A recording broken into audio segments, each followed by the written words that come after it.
Hey everybody, Eagle Run 23 here. I got an email that kind of piqued my interest. I thought maybe you guys would enjoy this as well. This comes to us from CEO Dan Wolgan, and he is the CEO of Ammunition Depot. Ammunition Depot is a company I work closely with. I'm an affiliate for them. They've got great deals on ammunition. They're always listed in my price guide because they've got great stuff, 5.56, 9mm, 308. A lot of the basics, but he sent this email talking about tariffs, and that's been obviously hot news. It's calmed down right now, but we've got like this delay, and it's going to be coming back up again here pretty soon. So let's hear what Dan Wolgan, CEO of Ammunition Depot, has to say. There has been a huge surge in speculation about rising ammunition prices driven by the new U.S. tariffs and concerns about international supply chains. Let's put those fears to rest. At Ammunition Depot, we do not foresee any meaningful effects on pricing in the near future from the tariffs, and here's why. The number one reason is the U.S. ammo supply chain is largely domestic. That's curious to me because we've definitely been hearing that the price increases are from overseas supply chain things. So he's saying it's largely domestic. Most of our inventory comes from American manufacturers. That means they are largely insulated from international trade disruptions. While tariffs may impact some imported goods, they have little to no bearing on the bulk of U.S. ammunition market. Okay, we're gonna hold them to that. Key reasons: ammunition components like brass, lead, and powder are largely sourced and processed domestically. I was under the impression that things like primers and powders were coming to us from overseas. Most ammunition is loaded and manufactured here in the U.S. Well, that may be true. Foreign ammunition is a small percentage of U.S. sales. So while some headlines are causing anxiety, tariffs don't move the needle for the core of the industry. Two current factors, neither are driving prices. Number one, antimony, a marginal component, is a hardening agent used in bullet cores. It is no longer being exported by China as of December of 24, but on the average, it makes up less than 2% of bullet composition. The U.S. can import this from Australia, Bolivia, and Turkey, and it constitutes a tiny fraction of the total cost to produce a bullet. This shift actually happened well before the current tariff situation, and it's not driving any pricing pressure today. Smokeless powder, a domestic supply concern. There has been a domestic shortage of smokeless powder for over 2 years. It is not an import issue. Most powder is produced in the U.S., but it could impact prices if the supply tightens further.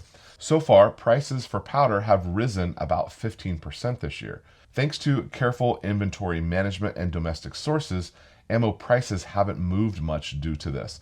Bottom line, it's a known factor, but it hasn't driven price increases yet. Interesting. I might need to reach out to this guy. All right, the number three reason, manufacturers have tried to raise prices and it hasn't stuck. Ammo producers have made several attempts over the past 2 years to raise prices, but in every instance, the market rejected those price increases. Unless there is a real sustained shift in cost structures, which hasn't happened yet, price hikes are unlikely to take hold. For the last year, ammo prices have gone slightly lower and not higher. I guess I've observed that to be true. I didn't really know that we were driving that as a market, but that's interesting. I maintain a complete price buyer's guide, really. It's got what's a good price, what's not a good price on most of the calibers that we shoot. It doesn't have a lot of the oddball stuff on it, but it does have a lot of the main stuff we shoot, and that will be linked down below. Number four, my favorite reason, the real threat is panic buying. The only real risk to stable prices is consumer-driven panic buying. If fear over tariffs and other rumors trigger a run on ammo, it will lead to short-term shortages and thusly price spikes. That's not supply chain driven, that is behavioral economics at play. Stay calm, stay informed, and buy smartly. In conclusion, no reason to be terrified. I see what he did there. Terrified.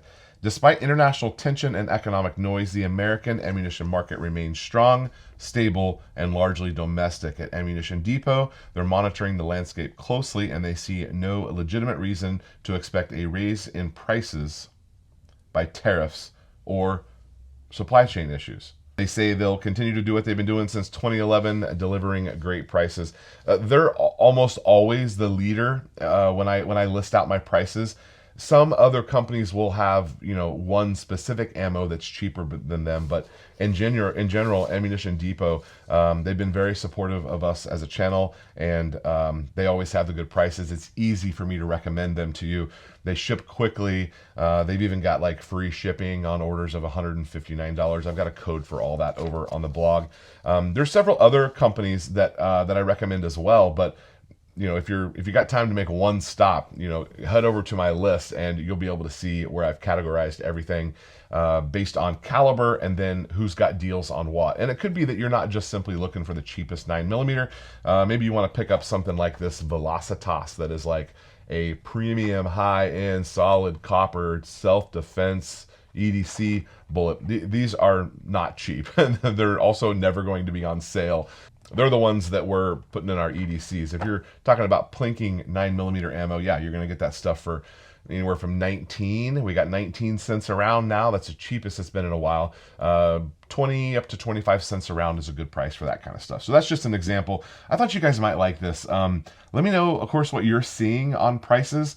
Every once in a while, I'll do a little ammo price video update every couple of months, or if I come across some really good deals.